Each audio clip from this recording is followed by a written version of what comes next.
because combination almost. So the three styles, so I can say do fast 形意, slower, longer time Tai Chi, in between is Ba Gua.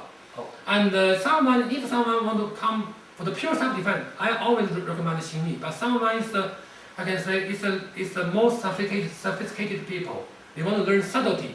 The Tai Chi will be the better solution. Excellent. Also, I wanted to ask you, because all of the styles, like you mentioned, to proper train us, at some point we have to go through weapons training. Yes. What would be the main weapons that we use in each of the three styles? Yes. I think that to the 形意 weapon, original is from spear. Look at the 形意 posture, we say the Santi posture, huh? It's a spear movement. The spear here, I hold the spear. Oh, yes. Or even saber, huh? You hold the Li Cun Yi saber. Li Cun Yi is saber movement. It's like this, Li Cun Yi. Here, saber. Here, or the spear movement. Ba Gua, no, Ba Gua is a long saber. It's a single hand. So the palm in like this. 1, 2, 3, like chopping, huh? It's a saber movement. Tai Chi most is original movement of the weapon of Tai Chi is Guan Dao. Guan Dao is long handle. Here's the blade. That's one. The founder Tai Chi used that. So it's a lot of Tai Chi movement. They based on that. For example, you see here this movement, right? Here like hold that, and the single whip, right? Like hold the weapon here, Guan Dao, and the chopping is 1, 2, 3. So they're all to mimic the movement with the weapon. Like the weapon. So I strongly believe that martial arts come from weapon first, then they do the army hand form. And but when people practice, they have to do the opposite way or reverse way. Do army hand first, then do the weapon. That's very And good. I still believe that martial arts from battlefield or from people to defend themselves, not from temple, not from priest, not from the monk or whatever. Priest, temple, whatever, the other place people have time to practice. The other place, maybe they can preserve the martial art, but martial art will not come from there. In the history, we say the last 200 years, 100 years, in Chinese martial art history, I have never seen any monk, any priest.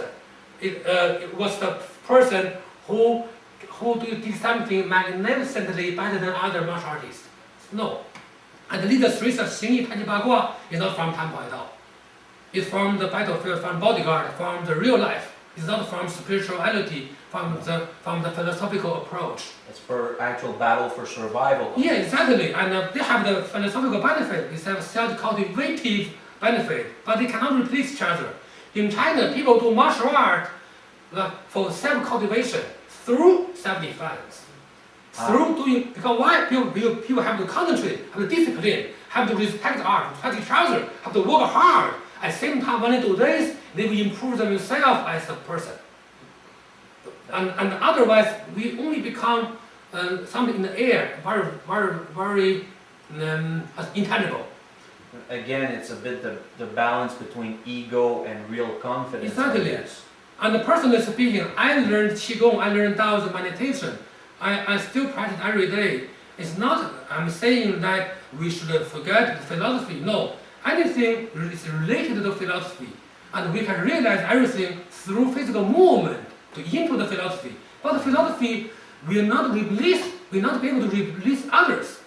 And unlike Taoism, I have many years of Taoism practice and experience, but I still believe we should do this parallelly.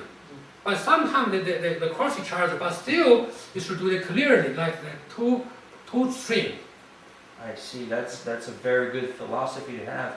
Speaking of which, since you moved to China from Montreal, I wanted to know if you experienced some maybe either cultural shocks or some very different ways of doing things, because we don't necessarily all do the same things. It's a different philosophy.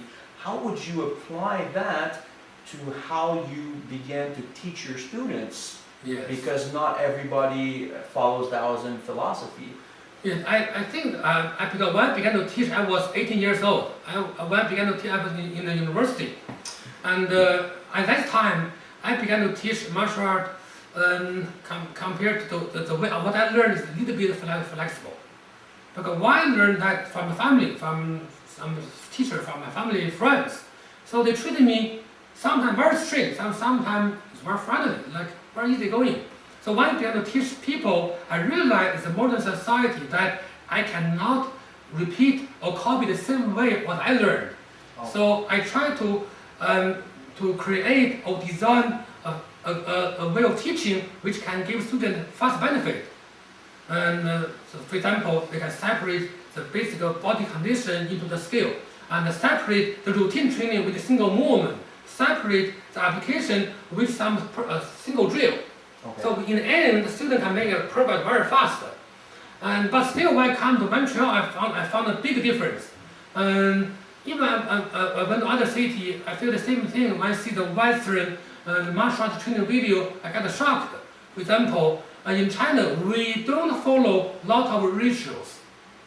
So, for example, like you do what's the salute, salutation. Yeah. We don't do too much. We respect people from the heart. We just shake hand. Oh, that's all. We will not have so many fancy movements like go to school today, do that. At the beginning, we don't do that first. Second thing is we don't have uniform. And I never wear, in China, I never wear any like fancy uniform to practice. And for show, for the free picture, I do that. But I never do that, wear uniform to practice. And I never ask my students to buy uniform. But in Montreal, in order to look better, I have to ask my students by uniform and one t-shirt. Like this is my uniform. Just that's all. And one school logo right here. This is my uniform. And the third thing is, another thing, we don't have belt. The belt system. Yeah, belt, I think belt system very good concerning in terms of giving students a kind of standard or major to let them know what knowledge they are. But I cannot judge people according to how many form you know, how many movement you know. We judge people according to how good you are, your movement are, how deep you understand this. And in Taoism, it's no level of the God, it's no level of approach or achievement. So it's hard for me to give people belt. And maybe I use the term level.